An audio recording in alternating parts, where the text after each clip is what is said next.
ตอนนี้ไม่ทราบว่ามองเห็นหรือเปล่าอยู่นู่นอยู่มุมนู่นก็จะเป็นสถูปนะอยู่มุมทางด้านซ้ายมือของเรา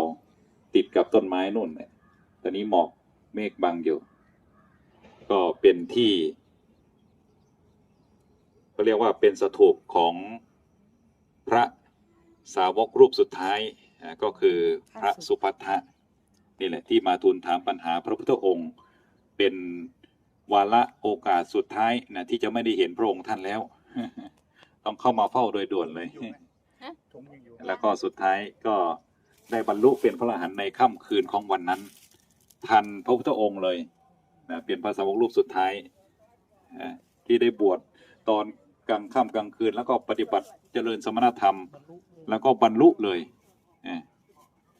ในคืนเดียวเห็นผลทันเตเห็นผลทันตา